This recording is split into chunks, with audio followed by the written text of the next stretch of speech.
In the Bazaars of Hyderabad is a 19th-century English poem written by Sarojini Naidu, an Indian independence activist and a poet from Hyderabad, India. The poem is written in 5 stanzas, was first published in the year 1912 from London in a form of book The Bird of Time with her other series of poems. While reviewing the poem, the New York Times wrote in April 1913 edition that, "In the Bazaars of Hyderabad shines like an oriental gem." In this poem Naidu described the beauty of a traditional Hyderabadi bazaars. She presented the lively pictorial scenes of merchants, vendors, peddlers, goldsmiths, fruitmen and flower girls selling their goods, all of whom similarly answer the questions of purchasers who buy their articles after a detailed bargaining. The poem also describes the musical instruments being used by the musicians and magicians displaying their magical tricks to attract the crowd present in the bazaar. Description, style. In this poem Sarojini Naidu describes the magnificent things of life along with common scenes in the bazaars of Hyderabad. The poem is set in the form of conversations between customers and vendors. Naidu has repeatedly asked questions in every stanza about the different kinds of goods sold in the bazaar. Naidu presents the scene of the music produced by traditional instruments played by the musicians and the chantings of the magicians, the various fruits being sold by the fruitmen, the weighing of saffron, lentils and rice by the vendors, and other depictions of different wares which are sold in the bazaar. The poet has used vibrant rhymes to describe the magnificence of the bazaars and the products sold. Poetic devices, each line of the poem contains a rhythm and a beat, and the sequence of the phrases, "What do you," and "O ye" marks the rhyme scheme of the poem. The poet often repeats these phrases, to create a musical effect, to emphasize a point, and to lend unity to the piece. The conversation form of poem, that is set in the form of question and answer between vendor and buyer, makes the readers feel that they are present in the bazaar. To present the pictorial scene of the bazaar, Naidu uses rich sensory images and a vibrant sense of touch, sound, smell, sight and taste. Themes. Folklore is one of the central subject in the poetry of Naidu. In the Bazaars of Hyderabad is associated with one such subject, the charm and enthusiasm of a traditional Indian bazaar in the city of Hyderabad is presented in this poem. Naidu had enthusiastically described the bazaar with merchants and vendors selling diverse range of wares. The poets stop over at the galleries arranged by the merchants, traders, hawker, goldsmiths, fruit sellers, musicians and flower girls. The poet describes the experience of conversation between the seller and the buyer. Here the poet questions the sellers about what they're selling and who in turn politely answer while explaining their products. Emotional moods are stirred by the poet, when Naidu makes the readers feel that the bazaar life also witnesses both sorrows and joys.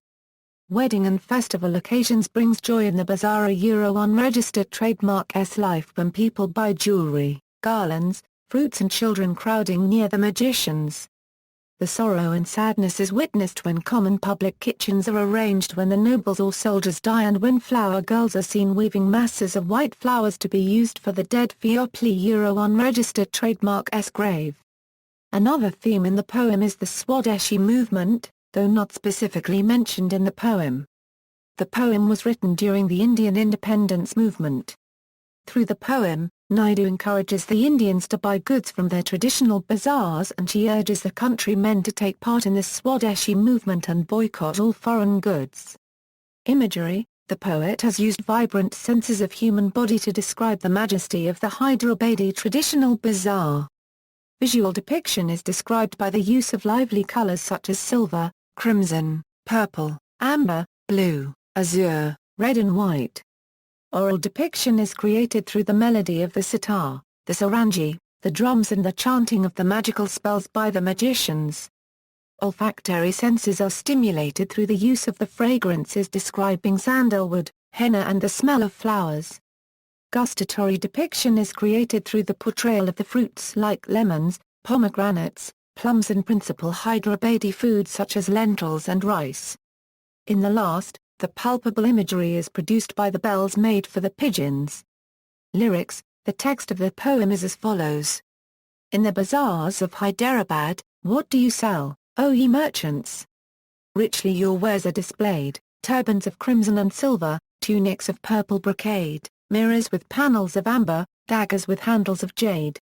What do you weigh, O ye vendors? Saffron, lentil and rice. What do you grind, O ye maidens? Sandalwood, henna and spice. What do you call, O ye peddlers? Chessmen and ivory dice. What do you make, O ye goldsmiths? Wristlet and anklet and ring, bells for the feet of blue pigeons, frail as a dragonfly's wing, girdles of gold for the dancers, scabbards of gold for the king. What do you cry, O fruitmen? Citron, pomegranate and plum. What do you play, O ye musicians? Sitar, sarangi and drum. What do you chant, O magicians? Spells for the eons to come. What do you weave, O ye flower girls? With tassels of azure and red? Crowns for the brow of a bridegroom, chaplets to garland his bed, sheets of white blossoms new gathered, to perfume the sleep of the dead. Sarojini Naidu. Summary: in the start of the poem, the poet questions with the merchants in the bazaar about what they're selling, to which the merchants answered that they're selling silver and crimson-colored turbans, purple brocade tunics, mirrors framed in amber and daggers with handles made of jade. The first stanza ends there. In the second stanza, the poet moves to another stall and asks the same question to the vendor about what they are weighing to sell. Saffron, lentils and rice, replied the vendors. The poet puts her next question to maidens what they are grinding, and she gets a reply that they are grinding henna, sandalwood and spices. In the end of the stanza, poet questions the hawkers about what they're selling and they reply dice made for ivory and chessmen. The poet moves to a jewelry shop in the third stanza and asks the goldsmith what ornaments they manufacture. They reply necklace, wristlets, anklets, rings, and continued to say that they also make bells for blue pigeons that are tied to their feet. The bells are as delicate as a dragonfly, a Euro unregistered trademark S-wing. Simultaneously they make gold girdles for dancers and casings for nobile Euro unregistered trademark S and soldiers to keep their swords. In the fourth stanza, the poet visits a fruit shop. There she inquires about what they're selling. They reply we sell lemon, pomegranate and plum. Then the musicians are asked what they play and they say sitar, sarangi and drums. The poet even comes across magicians and asks them what they are chanting, and they say that they are chanting magical spells to charm 1,000 ages to come. The final stanza is about the flower girls who are asked what they are weaving with strands of colorful flowers. The flower girls answer that they are making garlands for bride and groom to be decorated during wedding night.